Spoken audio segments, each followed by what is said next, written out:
para que os dé conforme a las riquezas de su gloria, el ser fortalecidos con poder en el hombre interior por su Espíritu. ¿Para que habite quién? O sea, que para que habite quién en dónde.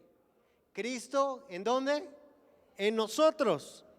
Por la fe en vuestros corazones, a fin de que arraigados y cimentados en amor, seáis plenamente capaces de comprender con todos los santos cuál sea la anchura, la longitud y la profundidad y la altura, y de conocer el amor de Cristo que excede a todo conocimiento, para que seáis llenos de toda la plenitud de Dios. Entonces, a manera de introducción, desde el capítulo 1 al 3, encontramos esto es una carta magistral de teología. Si ustedes se dan cuenta y han seguido el estudio, en los 3 primeros capítulos no hay ni un solo mandato directo. No hay un hagan esto, tienen que hacer lo otro, sino es toda una descripción de quién es Dios, de cuál es su plan, de cuál es la obra en cada corazón y de qué pasa con una vida que ha sido tocada por Dios. Eso podríamos resumir esos 3 capítulos. Está diciendo que una vida que es tocada por Dios es una vida donde habita Cristo. Una vida llena de la plenitud del amor de Dios. Es una vida que ha sido transformada, que ha pasado de muerte ¿a qué? A vida. De tinieblas a luz. Entonces, hasta el capítulo 3 nos da una descripción teológica de lo que es la obra de Cristo en cada corazón. Pero en el capítulo 4 cambia el tono. Cambia y dice, si usted ha sido rescatado, redimido por Dios, ahora tiene que vivir de esta manera. Y de hecho la palabra clave, si leemos ahí el capítulo 4, le invito a que me acompañe a leer. Pablo inicia diciendo, yo pues, preso en el Señor, os ruego que andéis, y si puede resaltar esa palabra, andéis, porque es una palabra clave de toda la carta, como es digno de la vocación con que fuisteis llamados, con toda humildad y mansedumbre, soportándoos con paciencia los unos a los otros en amor, solícitos en guardar la unidad del Espíritu en el vínculo de la paz. Un cuerpo y un espíritu, como fuisteis también llamados en una misma esperanza de vuestra vocación. Un Señor, una fe, un bautismo, un Dios y Padre de todos, el cual es sobre todos y por todos y en todos. Pero a cada uno de nosotros fue dada la gracia conforme a la medida del don de Cristo, por lo cual dice, subiendo a lo alto, llevó cautiva la cautividad y dio dones a los hombres. Y eso de que subió, ¿qué es? Sino también que había descendido primero a las partes más bajas de la tierra. El que descendió es el mismo también que subió por encima de todos los cielos para llenarlo todo. Y él mismo, hablando de quién, de Cristo, constituyó a unos apóstoles, a otros profetas, a otros evangelistas, a otros pastores y maestros, a fin de perfeccionar a los santos para la obra del ministerio, para la edificación del cuerpo de Cristo, hasta que todos lleguemos a la unidad de la fe y del conocimiento del Hijo de Dios, a un varón perfecto, a la medida de la estatura de la plenitud de Cristo, para que ya no seamos niños fluctuantes, llevados por doquiera de todo viento de doctrina, por estratagema de hombres que para engañar emplean con astucia las artimañas del error. Perdón. sino que siguiendo la verdad en amor, crezcamos en todo aquel que es la cabeza, esto es, en Cristo, de quien todo el cuerpo, bien concertado y unido entre sí, por todas las coyunturas, que se ayudan mutuamente. ¿Qué hacen las coyunturas? Se ayudan mutuamente según la actividad propia de cada miembro, recibe su crecimiento para ir edificándose en amor. Amén.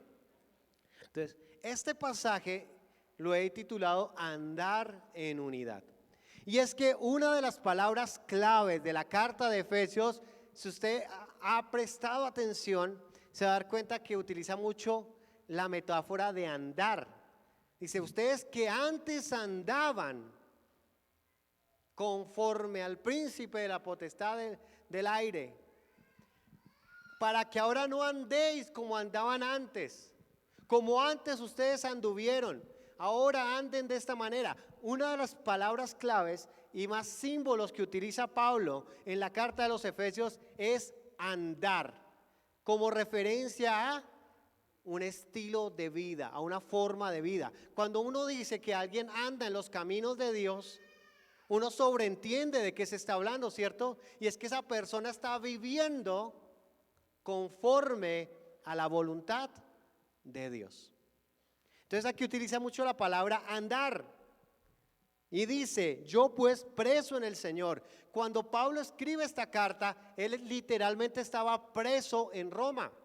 Estaba encarcelado, pero él dice preso en el Señor. No fue porque el Señor Jesús lo apresó, sino que él está diciendo, a pesar de que estoy en una cárcel, no me han quitado mi libertad, porque yo sigo estando preso de Cristo. O sea, Cristo sigue siendo mi Señor. No importa que me hayan encarcelado. Dice, os ruego. Cuando usted usa la palabra ruego, ¿qué quiere decir? Es una súplica desesperada. Si usted le falló a su esposa y va y le dice, mi amor, yo te ruego que me disculpes. ¿Usted cree que se lo va a tomar en serio y va a decir, ay, pobrecito mi esposo, cómo está de arrepentido? ¿Cierto que no? Es algo que sale de lo profundo del corazón. ¿Y qué era lo profundo del corazón de Pablo? Dice, que andéis como es digno de vuestra vocación, con la que fuisteis llamados, con toda humildad y mansedumbre, soportándoos con paciencia los unos a los otros en amor. Y es que aquí Pablo explica toda la obra de Cristo y aquí empieza a decir dos aspectos que le preocupan a Pablo de la iglesia de Éfeso. ¿Alguien sabe cuál es alguno de los dos aspectos que le preocupa a Pablo de la iglesia de Éfeso? Así más o menos de lo que hemos leído. No. La unidad.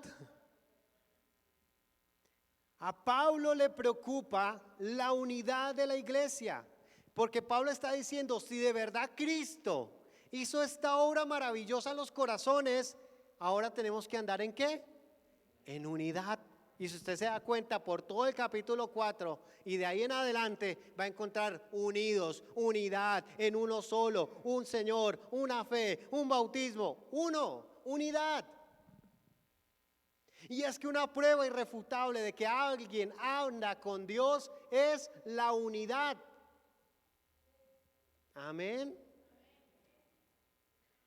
No sé si usted se ha dado cuenta, pero cuando uno falla al Señor, comete alguna equivocación, un pecado, cuando se enemista con alguien, cuando hay un conflicto, por lo general, ¿cuál es la reacción inmediata que uno tiende a llevar a cabo? A aislarse, a distanciarse. Y uno de los síntomas de que alguien no está andando de una forma correcta de Dios es que empieza a apartarse. No necesariamente por un pecado, pero se ha descuidado esa comunión, porque la verdadera comunión con Dios produce comunión con su iglesia. Es por eso que si yo soy miembro de la iglesia por la obra de Jesús, para mí es un deleite compartir con mis hermanos. Y si usted sale de su casa para venir al culto y dice, ay, qué pereza, toca ir otra vez a la iglesia y verle la cara a fulano que ya ni me lo aguanto. Hermano, cuidado. Cuidado. Porque Dios nos llama a andar en unidad. Y esto es una de las evidencias más grandes.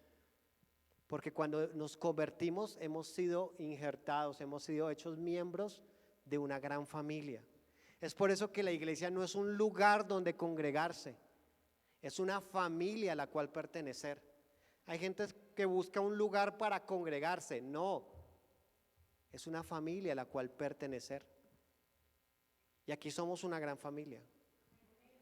Y como las familias hay problemas, hay disgustos, hay desacuerdos, pero nos amamos. Amén. Somos familia. Pero otra de las grandes preocupaciones de Pablo en este capítulo, ¿alguien de pronto intuye cuál es? ¿De acuerdo a lo que ha visto? El crecimiento. Y está hablando aquí de un crecimiento no necesariamente numérico, sino de carácter. En otras palabras, de madurez.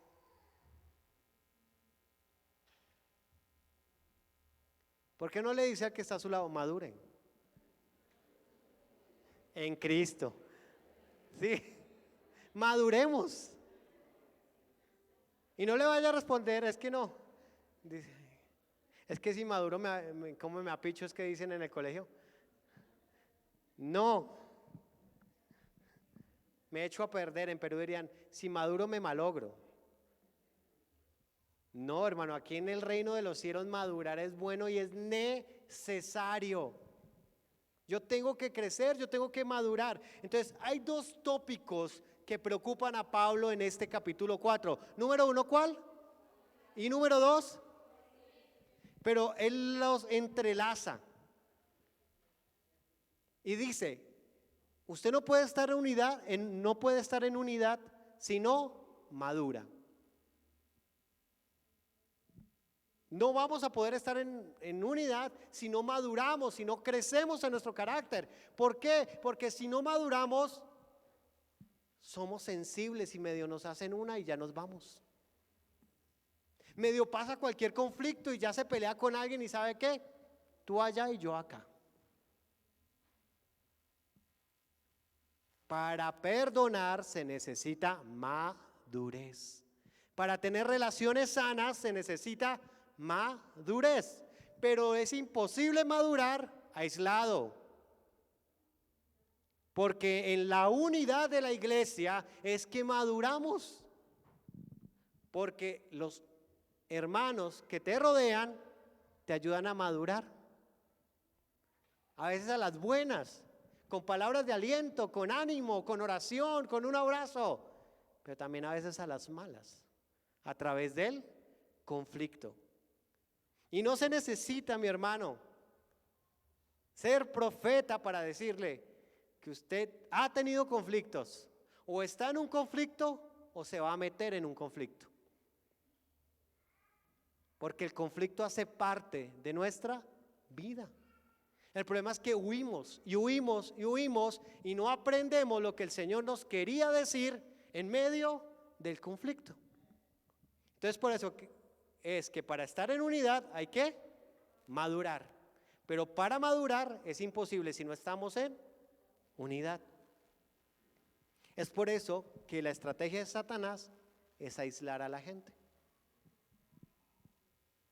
aislarla, y uno se va llenando de argumentos que uno considera válidos para aislarse. Y no, la unidad no viene de Dios. Amén. Entonces desde el versículo 1 al versículo 6 podríamos titularlo juntos es mejor. Amén. Estar juntos, andar como familia es mejor. Versículo 1 al versículo 6. Eso es llevar una vida digna del llamado de Dios en una cultura individualista, en una cultura moderna, donde se hace mucho énfasis en las divisiones. En el mundo usted ve que opera Satanás, ¿por qué? Es experto en dividir políticamente, deportivamente. Yo no sé usted por qué equipo va en el mundial, pero hay gente dividida por eso. ¿Sí? Salió en las noticias de cuando eliminaron a Brasil, salió inmediatamente un video de una cantidad de hinchas de Argentina felices porque habían eliminado, y eso ofendió a los de Brasil, y ahora si tenían una pelea casada se agravó. O sea, el mundo está dividido entre sexos, géneros, feminismo, machismo, matriarcado, patriarcado. Eso, el mundo es especialista en dividir porque está bajo el dominio de Satanás.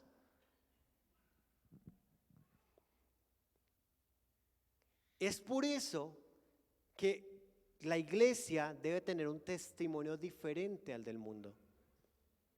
Si el mundo está dividido, la iglesia tiene que mostrar unidad. Amén. Aquí se nos habla de un testimonio que debe dar la iglesia. Y se hace mucho énfasis en el testimonio individual. Su vida tiene que dar un testimonio de Cristo. Pero aquí nos está hablando es que la iglesia tiene que dar un testimonio de Cristo como comunidad. Y debemos crecer en eso. Debemos crecer en mostrar la imagen de Dios a través de la unidad. O imagínese que usted nunca hubiera ido a una iglesia cristiana. Es la primera vez que entra a un lugar donde se reúne una iglesia cristiana. Y llega a la iglesia y está fulano de allá enojado con el de allá y tirando y mírese mal. Y los otros agarrados. Y llega el otro a hablar mal del otro. Divididos. ¿Usted se quedaría en esa iglesia? Pero es la iglesia de Cristo. Pero hay que crecer. Por eso es que Pablo dice que hay que defender, hay que esforzarse para mantenerse unidos. La unidad demanda esfuerzo. Si no, pongámoslo en cuenta en nuestras familias. ¿Alguna vez su familia ha intentado dividirse? Y ha tocado doblar rodilla, humillar el orgullo, buscar bajar la cabeza para mantenerse unidos. Y siguen siendo familia.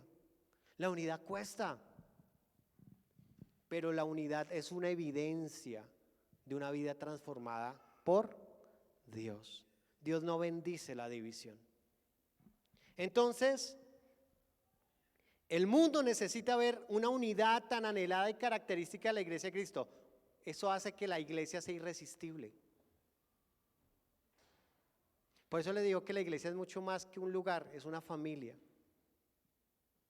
Y es allá donde debemos crecer. Esa gracia es irresistible porque el mundo no la puede ofrecer. En el mundo la gente está mirando cómo se hace zancadilla el uno al otro. En el mundo se busca que el jefe mire qué más puede explotar a sus empleados. Ya, usted le está quedando como mucho tiempo libre, ¿sí?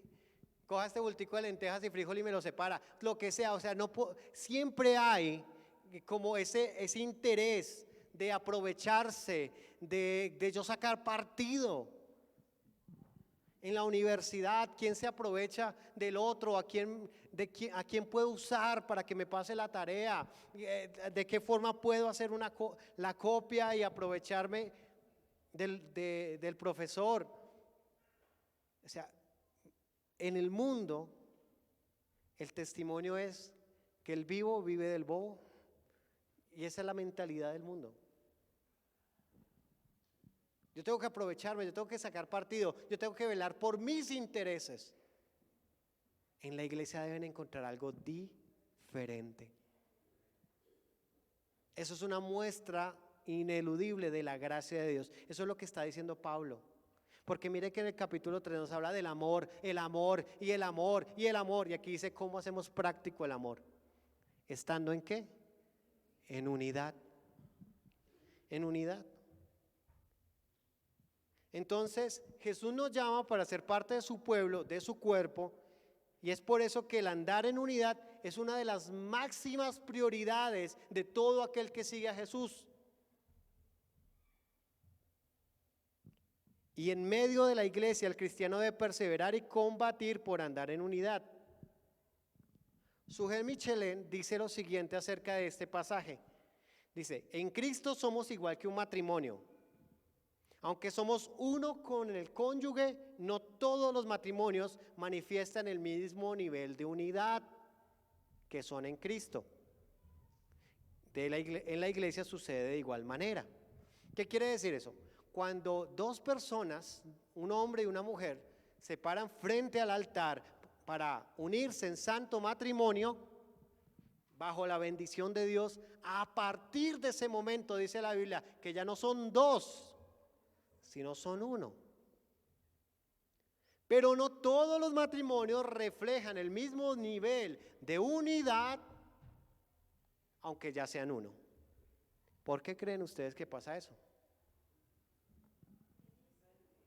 ¿Por qué qué? No lo dije yo, hermana.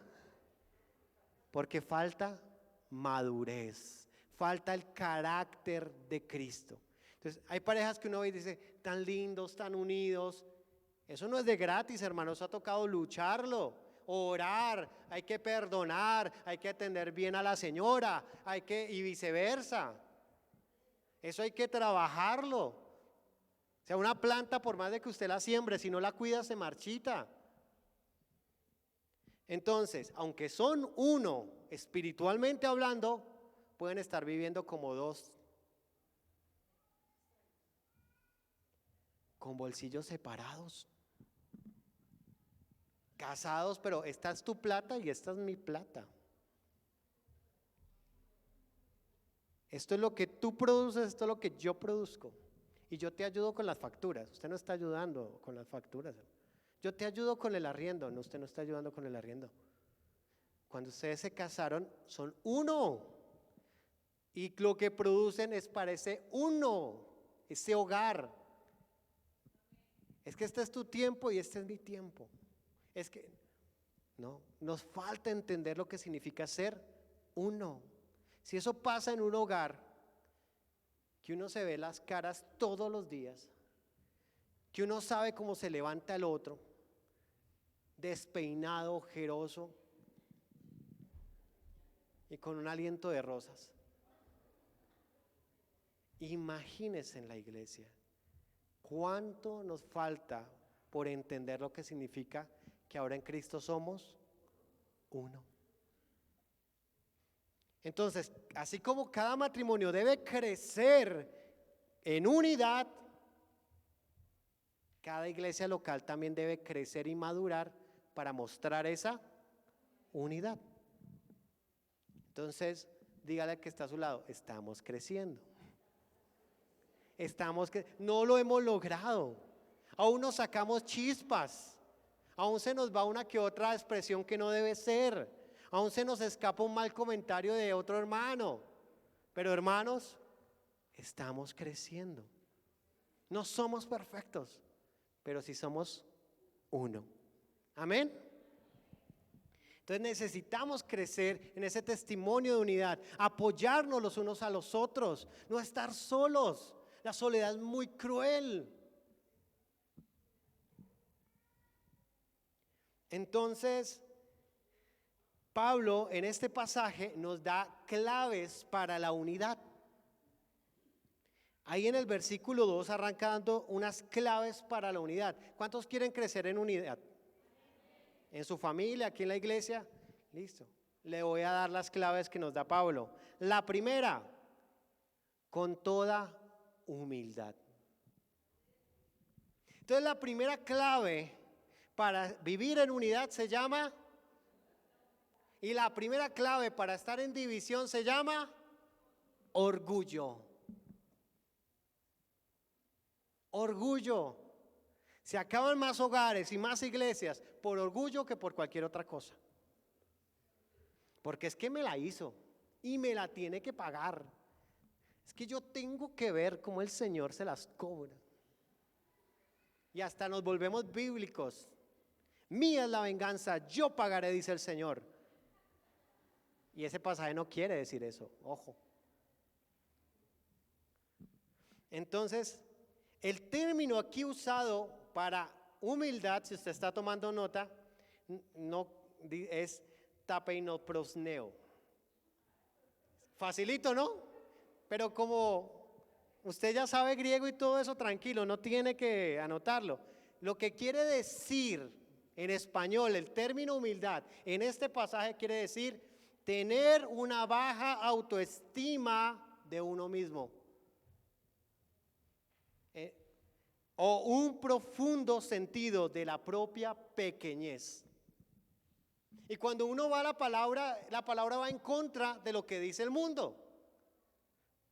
Porque si usted dice que tiene una mala autoestima, una baja autoestima, perdón, lo mandan al psicólogo. Pero ojo que no estamos hablando aquí de un sentido de valor y de menosprecio hacia la persona. Aquí lo que quiere decir ese término de tener una baja estima de uno mismo quiere decir que uno tiene una evaluación correcta de quién soy yo y quién es Dios. ¿Qué quiere decir eso? Que yo puedo pararme y tener un gran valor y afecto por mí mismo, no por quién soy yo, sino por lo que Dios ha hecho por mí. ¿Y quién es Dios? Entonces yo soy así chiquitico con un Dios grande. Y ese Dios grande me ama y me ha dado valor y me ha dado importancia y me ha dado propósito. Entonces si yo hoy soy algo, es porque Dios lo hizo en mi vida. Amén. Entonces ese sentido de humildad quiere decir tener una baja autoestima de sí mismo. Yo pequeño, Dios grande. ¿Por qué? Porque aquí la Biblia nos quiere cuidar del sentirnos más que otros. Es que yo sí estudié y usted no, hermana.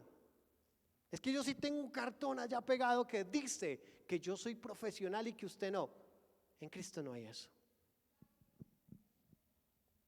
Es muy vacío y muy hueco querer sentirme importante y más que otros porque tengo un título, porque tengo dinero en la cuenta del banco, porque tengo más seguidores en las redes sociales que otros. Eso va totalmente en contra de lo que es el cristianismo. Amén. En otras palabras, ¿qué significa ser humilde? Es entender que yo no soy el ombligo del universo, ni la última Coca-Cola del desierto. En el mundo que se promueve una alta autoestima, mire, le voy a decir algo. Nosotros como cristianos, y bíblicamente hablando, no deberíamos pensar mucho en subir nuestra autoestima, porque autoestima significa valor propio, o sea, el valor que yo me doy. Si tú te das el valor a ti mismo, tu valor va a depender de muchos factores, hasta de cómo te levantes en la mañana. Si usted ese día se levantó de buenas pulgas, tuvo un buen sueño, durmió bien, le está yendo bien y se levanta feliz y va y mira al espejo y dice, uy, qué hombre tan guapo, no hay otro como yo, aunque esté despeinado, ojeroso y de todo. ¿Cómo te va de bien? Hoy es un gran día y te levantas a la mañana siguiente, tuviste una mala noche, de pronto tuviste un conflicto con alguien, de pronto alguien te hizo un desplante, te dijo algo, te levantas esa mañana, es el mismo espejo, en la misma posición, es la misma pijama de puntos, con el mismo roto en el mismo lugar, el mismo despeluque y todo. No, yo sí definitivamente no sirvo para nada. ¿Quién me aguanta a mí? ¿Quién quiere estar conmigo? ¿Quién está dando el valor ahí? Yo. Autoestima. Nosotros como cristianos tomamos estima, valor de Dios. Entonces podemos decir teoestima, el valor que Dios me da. Y ese no depende el valor que Dios te da no depende del ánimo en que tú estés, o de los problemas en que tú estés, o si estás enfermo o si estás sano, vales igual. Eres valioso, eres amado, eres importante. Dios no te ha olvidado. ¿Por qué? Él es quien me da el valor. ¿Sabe qué? Esto es tan lindo y tan liberador que si hoy tú tienes un conflicto con alguien y alguien trapea el piso contigo, a ti no te afecta. Y si hoy alguien te aplaude y te dice, hermano, usted es un duro. Uy, no, es que usted es un duro. Usted tampoco te afecta, porque no dependemos de el valor que nos den otros. Yo ya tengo claro cuál es mi valor. Entonces, en vez de fomentar la autoestima, deberíamos fomentar la teoestima. Eso me lo inventé yo, ese término no lo busque por ahí. Pero teoestima quiere decir que Dios es quien me da el valor. Dios es quien me da el valor. Amén. Entonces, un espíritu humilde, un corazón humilde, toma valor ¿de quién? De Dios. Porque yo pequeño, Dios grande. Yo insuficiente, Dios suficiente. Amén. Prácticamente la autoestima responde a la siguiente pregunta, si quiere anotarla. ¿Quién sería yo sin la gracia de Dios? La humildad responde a esa pregunta. ¿Quién sería yo sin la gracia de Dios? ¿Dónde estaría yo sin la gracia de Dios? ¿Qué tipo de persona sería yo sin la gracia de Dios? Y ¿sabe qué? Sin la gracia de Dios da miedo. ¿Quiénes éramos y quiénes seríamos sin Él? Entonces dijimos que la humildad es el principal requisito para la unidad. Entonces lo contrario dijimos que es el ¿qué? El orgullo. El orgullo imposibilita la resolución de conflictos personales. ¿Por qué no fluye el perdón dentro de la iglesia, dentro de las familias? Porque hay ¿qué? Orgullo. Porque tenemos una estima tan grande. Porque tenemos un orgullo tan inflado que si alguien te hace algo, te hieres tanto, te ofendes tanto, casi que crees que esa persona merece el fuego del infierno por lo que te hizo. Entonces, como esa persona fue la que dañó, como esa persona fue la que hizo, ella tiene que pedirme perdón a mí. Ella es la que tiene que venir a decirme que se equivocó. Y no. La persona humilde no demanda trato especial. Vamos a ver qué tan humildes somos. Pongámonos el medidor de humildad. ¿Qué tanto retenemos el perdón? ¿Qué tanto le aplicamos la ley del hielo a la gente? ¿Qué tanto le negamos el cariño, la amistad a personas que nos han fallado? ¿O qué tanto seguimos siendo agresivos y violentos con los que hemos ofendido? Y decimos, no importa, es que yo tengo la razón. Y como yo tengo la razón, tengo derecho. No tienes derecho. El humilde no ejerce el derecho a cobrar venganza. Amén. A ver, siguiente, vamos en nuestra medida de humildad. El humilde no demanda que otros lo traten de manera especial. Mira, hermano, en nosotros como cristianos no pueden haber actitudes que hagan que otras personas sientan que son inferiores a nosotros. No podemos dejar vuelto un chiquero donde comemos y las mesas sucias en los centros comerciales y decir, no, eso ahorita la señora lo limpia, que para eso le pagan. Eso no puede salir de un cristiano. Amén. Amén. Si usted tiene la bendición de tener una empleada o un empleado que le ayuda con los quehaceres de la casa, no puede tenerle vajilla aparte. Amén. Ni una mesita para el empleado. Amén. Como cristianos no puede haber eso. Por eso no estamos unidos, somos orgullosos. Nos gustan las primeras sillas, nos gustan las sillas especiales. El humilde no demanda que otros le den un trato especial, pero sí quiere darle un trato especial a los demás. El humilde no se toma las cosas personales, sino que mira con compasión al que lo ofendió, porque no pecó contra nosotros, pecó contra el Señor. Entonces, no, es que me ofendió. No, no pecó contra ti, no pecó contra mí. Fue contra Dios y contra la unidad. Entonces tenemos que mirar con compasión. No es contra mí, no somos el centro del universo. Es que me miró y yo vi cuando me miró, yo sabía que era para mí. Y Dios tiene que tratar eso en nuestras vidas, hermano. Mire, anoche cuando salimos aquí de la honra a los servidores que tuvimos, fuimos al cajero con mi esposa que teníamos que retirar y hubo una persona que se coló, pero tenía una estrategia muy ya planeada. Había una fila y nosotros ya por fin íbamos llegando a los cajeros y llegó esa persona ahí. Ay, no, es que estaba fuera de servicio, empezó a hablar y a mirar a mi esposa. Y se fue metiendo y pum, llegó al cajero. Y los que estaban detrás de nosotros, esa vieja se coló. Ahí sí no hay feminismo, ¿no? Ahí sí privilegios, ahí no sé qué. Y empezó él de atrás a alborotarse. Y mi esposa lo primero que dijo fue, me miró, me le estaba diciendo a mí. No, amor, esa es una táctica que tienen.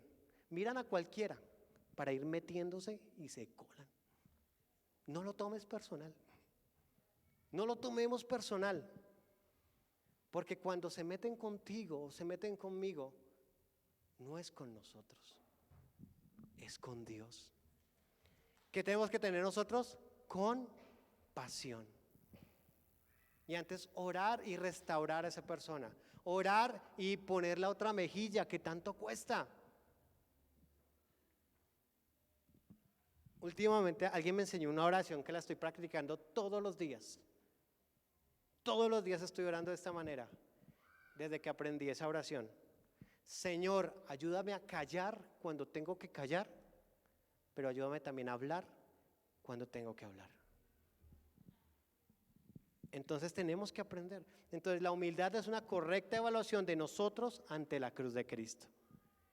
Requisito número 2, dice ahí el capítulo 2, y mansedumbre. La mansedumbre se deriva de la humildad. Nadie puede ser manso sin ser humilde. Pero sí se puede ser manso sin ser menso, como dicen por ahí. Porque hay gente que dice, no, yo soy manso pero no menso. Martin Lloyd Jones dice, el que está en el suelo no tiene miedo de caerse. Pero si usted tiene un concepto demasiado elevado de usted, si le importa tanto lo que opina la gente de usted, sí que da miedo. Porque estamos en una altura. Mira, yo recuerdo cuando inicié en el ministerio, un refrán que me decía la pastora Neri, los que se acuerdan de la pastora Neri, y me lo repetía, mijito, cuidado, porque los que suben como palmeras, bajan como cocos. Y después de que enseñaba o me daba cualquier privilegio, me felicitaba ahí. Pero acuérdate, el que sube como palmera, baja con cuidado, con calma, sin forzar las cosas. ¿Sí? Entonces, si yo tengo un concepto en donde sé que todo lo que recibo, todo lo que tengo es por Dios, de que realmente sin Cristo no se haría nada, no tengo miedo de dónde caerme.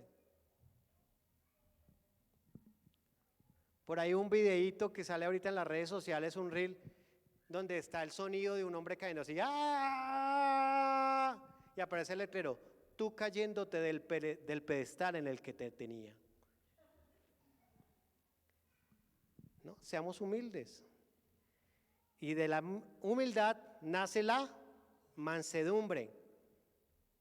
Si tenemos una noción muy elevada de nosotros, podemos caernos. La definición de mansedumbre es poder bajo control.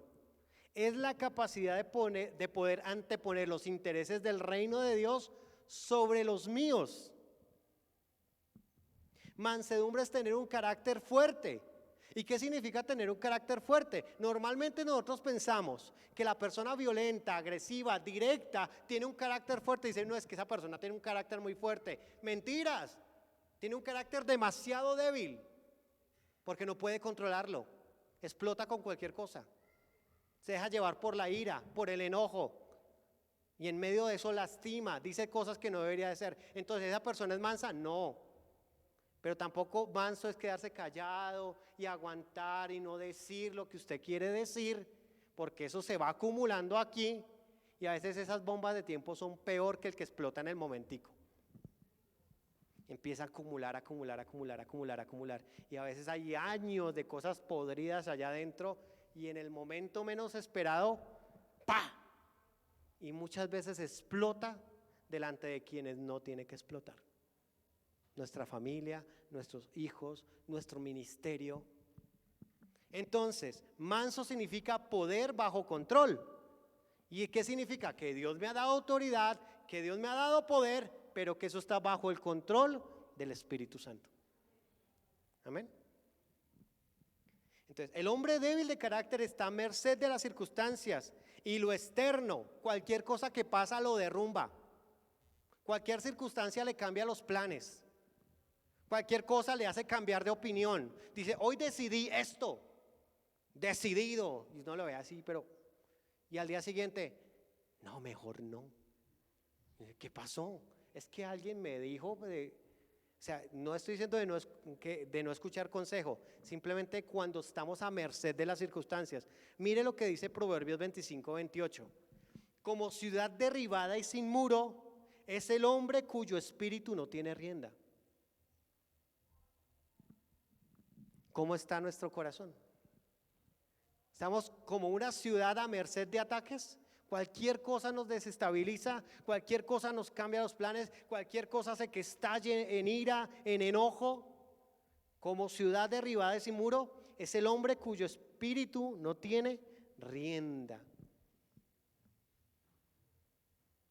El hombre manso ante las circunstancias puede razonar bíblicamente. ¿Alguna vez has experimentado una discusión en que la gente está enfrascada en una discusión? Y es que usted, y usted, no, pero yo tengo la razón porque es que...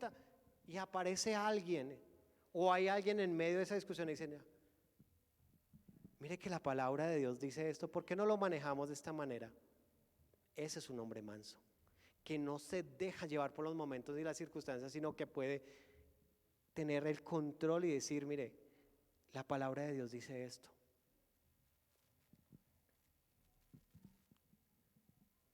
Entonces, el hombre manso ante las circunstancias puede razonar como bíblicamente.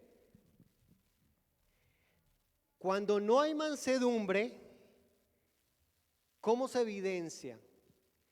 Cuando ante la ausencia de mansedumbre, cada quien busca lo suyo y no lo de Cristo. Así lo haga. Y el tema aquí es que a veces nosotros mismos nos convencemos y con motivaciones correctas lo hacemos de la forma incorrecta. Y lo que causamos es división. ¿Y quién es el que divide? Satanás. Estamos siendo instrumentos de Satanás cuando queremos hacer las cosas de acuerdo a como yo creo, como yo quiero y como a mí me parece. Aunque sea buena la motivación, si lo hago de la forma equivocada, también voy a generar división. Entonces, primera característica, ¿cuál? Humildad. Segunda, la mansedumbre. Tercera, dice ahí el versículo 2, soportándoos con paciencia. Paciencia es la tercera característica. Y no es la paciencia Que uno dice cuando está desesperado, Dios mío, dame paciencia. No, eso no es paciencia lo que usted está pidiendo. Lo que tiene que pedir ahí es mansedumbre, para poder controlar esos sentimientos que quieren coger al otro y darle par de cachetadas. No pida paciencia, dame mansedumbre para poder controlar todo esto que está aquí adentro. La paciencia o longanimidad, según la palabra, mire lo que dice la palabra o el término que usa aquí la palabra, porque la Biblia utiliza 3 términos diferentes para paciencia, pero en una persona paciente es una persona que es capaz de ser herido una y otra vez sin quejarse. ¿Cuántos pacientes hay aquí? ¿Qué pasó? ¿Sabe por qué podemos ser heridos y lastimados? Porque estamos sanos. Estamos sanos. Y si alguien nos hiere, tenemos nuestro corazón y espíritu tan sano de poderle decir: tranquilo, te perdono. Una y otra vez. ¿Cuántas veces dijo Jesús? No hasta 7, sino hasta 70 veces 7. Y no son 490. Porque hay gente que pareciera que ya cumplió más de 490 y dejó de perdonar. Entonces, paciencia es la capacidad. Pablo se refiere a soportar. Mire lo que significa ser herido sin quejarse. Pablo lo que quiere decir es: una persona paciente es capaz de soportar el mal sin buscar venganza.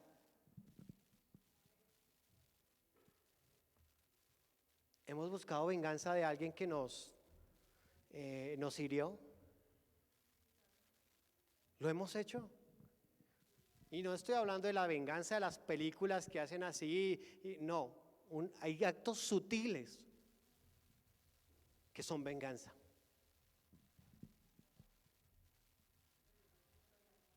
Entonces, que Dios nos guarde. Y soportar, aquí quiere decir restringir el deseo de pagar ojo por ojo y diente por diente. Romanos capítulo 12, 17 al 21.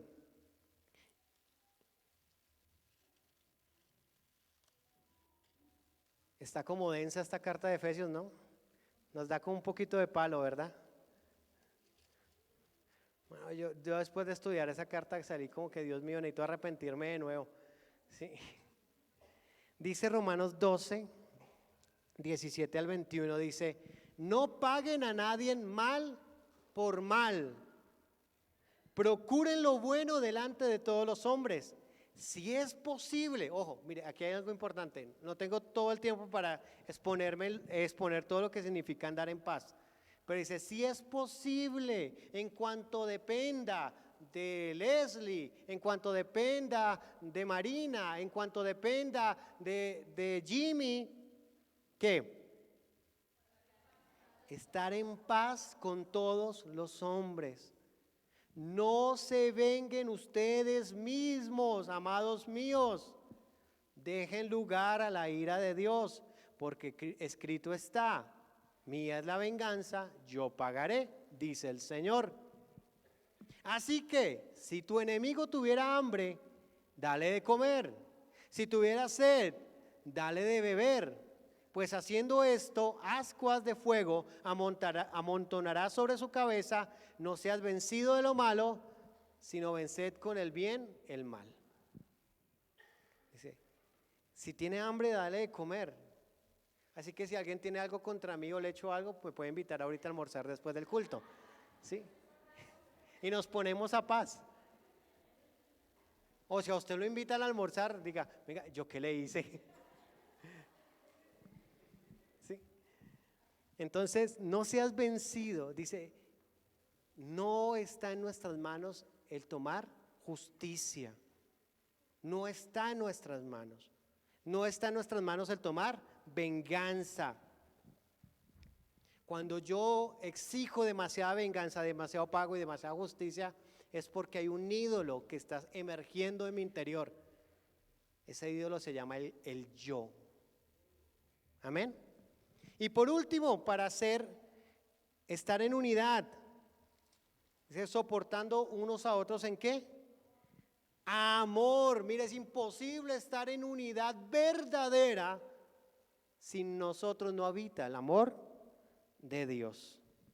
Y en este pasaje el contexto quiere decir que si yo amo a alguien, busco el bien del objeto amado. Una muestra fehaciente del amor es buscar el bien de la persona amada.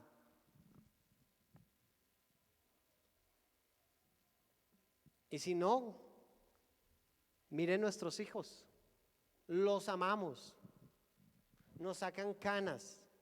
Hay momentos donde uno quiere regalarlos por 2 horitas. ¿Sí? Pero a pesar de todo, y ahorita que llegan las festividades, ¿cuántos padres aquí, o tíos y abuelos, no se han esforzado para este 24 de pronto sorprender a sus hijos con un detalle?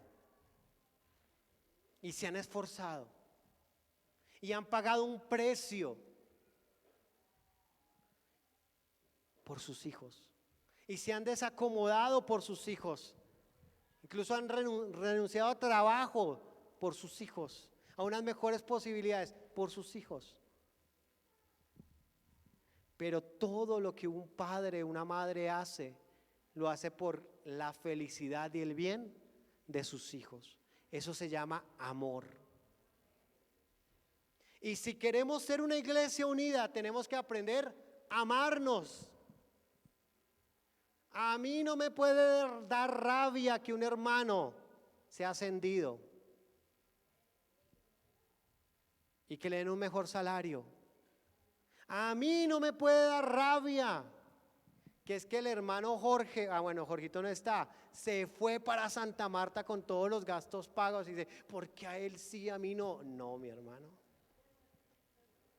Me debe dar alegría.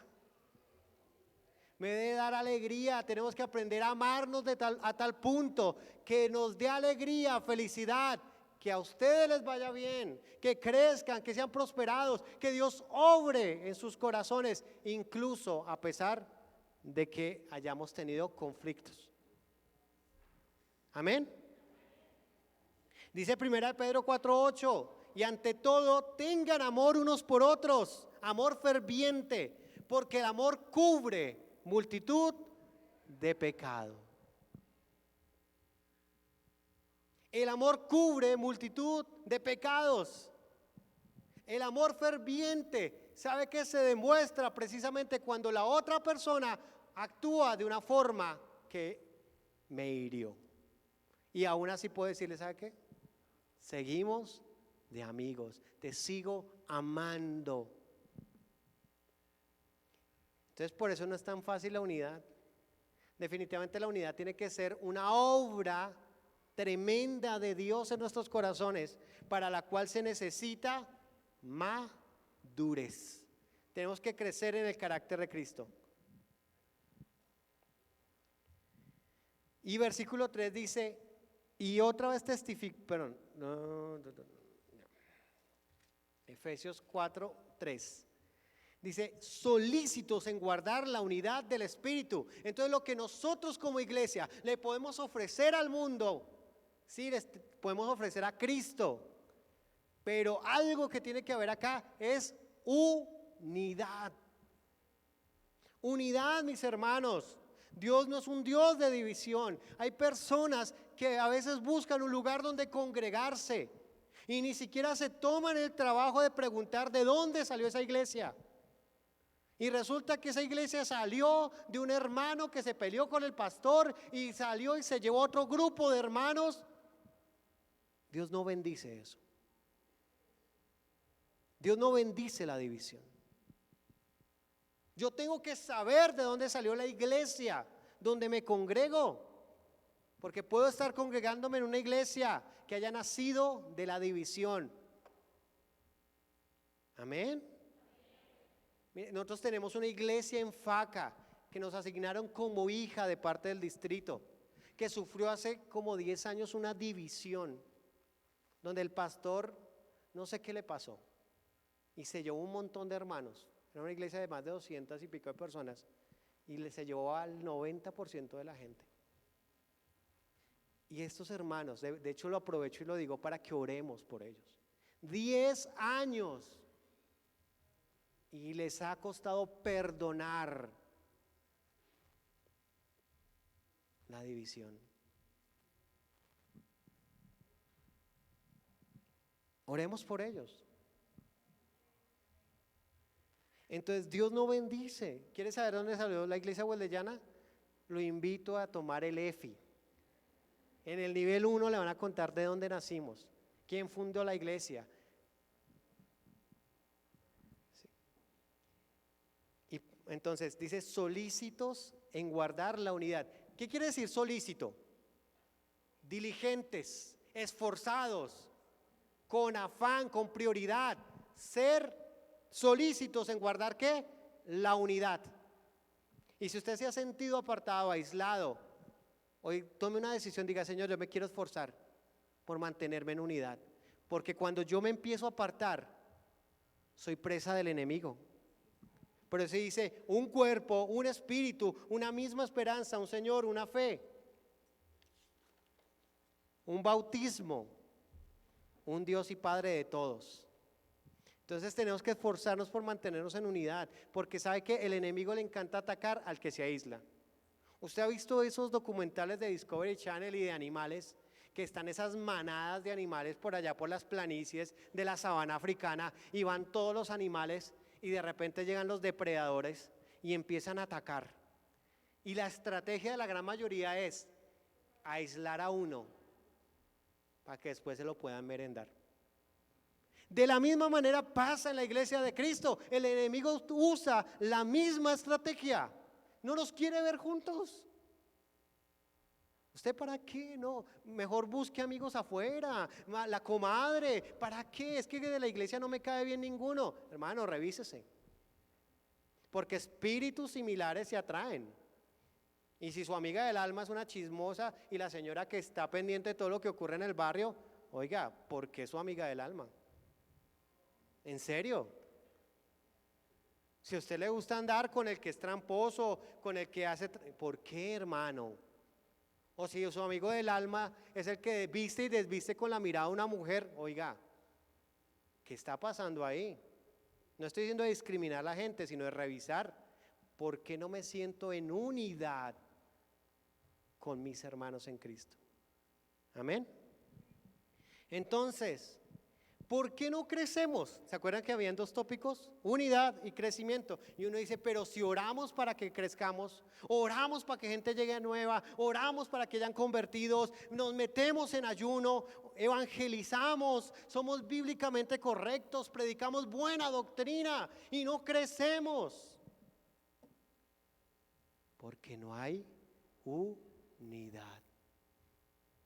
El día que crezcamos en unidad, nos amemos, nos abracemos, nos levantemos. Si vemos llorando a alguien, no esperamos que el pastor vaya y lo ministre, sino: hermano, ¿qué le pasa? Venga, lo abrazo, venga, lo ministro, venga, oro por usted, que el hermano está en necesidad. Corramos a ayudar al hermano en necesidad.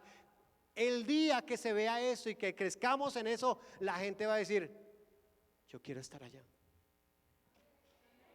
Allá hay algo diferente, allá sí se ve el amor de Dios, no solo como un sermón, sino como un estilo de vida.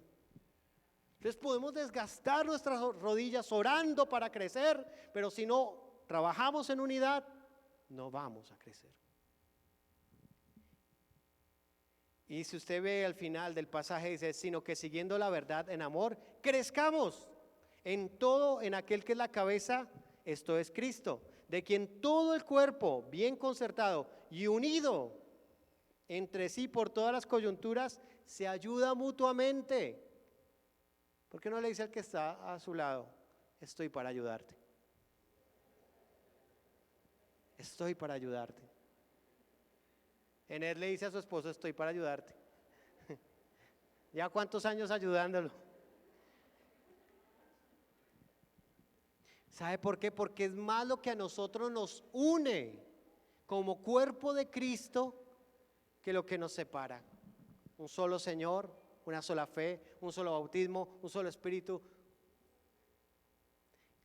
Mire, usted puede haberse graduado de la misma universidad con alguien, estudiado la misma carrera, tener la misma edad, trabajar en el mismo sector,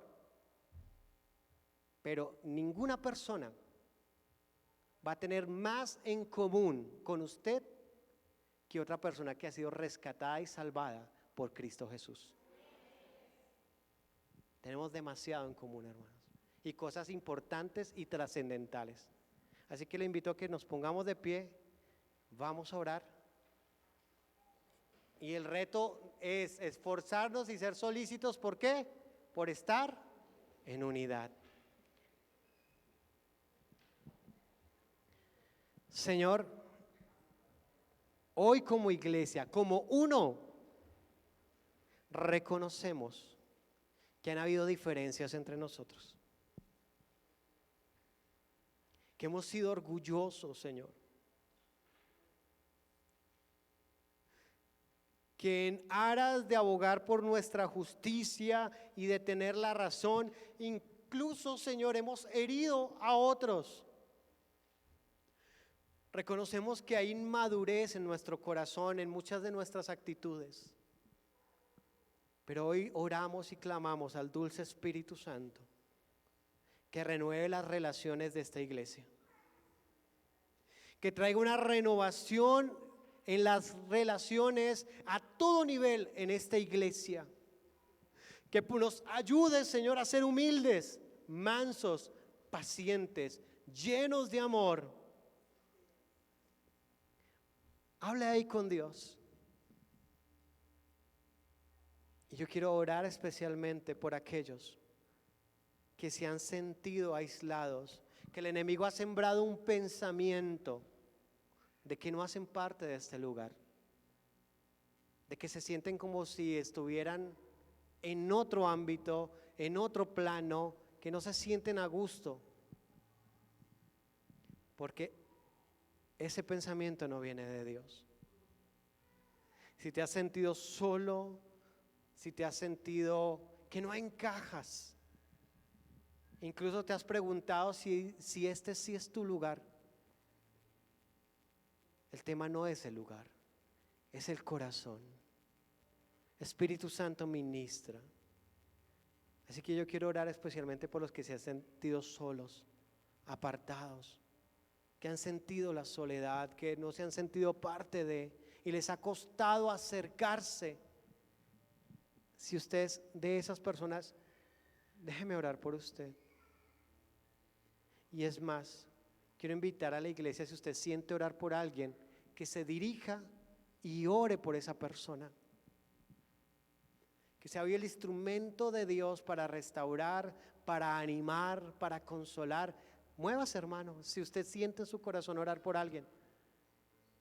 Padre, en el nombre de Jesús hoy oro por los que se han sentido solos, por los que se han sentido tristes, como que no encajan en ningún lado, como que se sienten abandonados, Señor Dios, y temerosos ante un futuro incierto. Hoy yo te pido que tu Espíritu Santo sea abrazándoles de una forma especial, que tu Espíritu Santo sea trayendo esa convicción a aquel que se ha sentido enojado porque se equivocó, porque perdió el año en el colegio, perdió un semestre en la universidad, aquel cuyas decisiones hicieron que perdieran y afectara a su familia. Yo hoy pongo estas vidas delante de ti, Espíritu Santo, y te pido que restaures.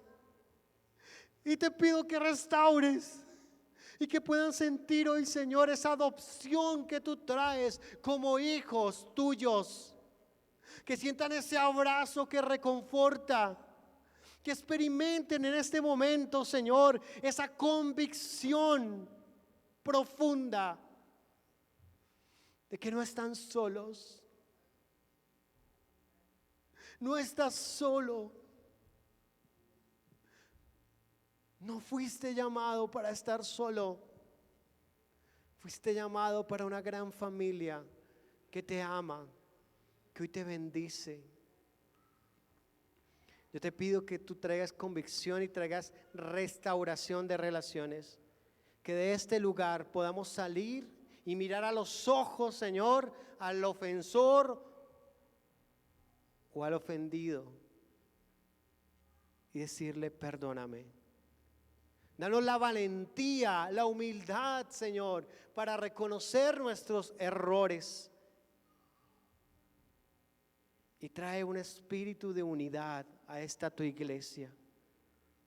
Únenos, Señor, en Cristo Jesús. Únenos en tu Espíritu Santo. Apaga todo rumor. Apaga toda palabra necia que salga de nuestras bocas para hablar en contra de alguien. Apaga, Señor Dios, toda falta de perdón en nuestro corazón. Haznos una iglesia sana, haznos familia. Y ore así en esa dirección. Dígale, Señor, haznos comunidad, haznos familia. Haznos familia. Únenos en ti, Señor Dios de la gloria. Derriba las barreras de separación, derriba toda obra de división, derriba toda barrera de discriminación. Aquí solo hay un montón de hijos tuyos que reconocen que solo tú eres grande, que solo tú eres digno, que solo tú eres Dios. En el nombre poderoso de Jesús. Amén y amén. Quiero invitarte a que te acerques y le des un abrazo a alguien. Y quiero preguntar si hay alguien en este lugar. Vea, hermano José, no lo dejen sin abrazo. Gus, pégale ahí su abrazo. Leslie, ¿sí? No deja a nadie sin abrazo. Y quiero preguntar si hay alguien que esté en este lugar por primera vez. Que sea la primera vez que esté en este lugar. ¿Hay alguien aquí que levante su mano, por favor? ¿Hay alguien por primera vez? ¿No? Bueno, se perdió.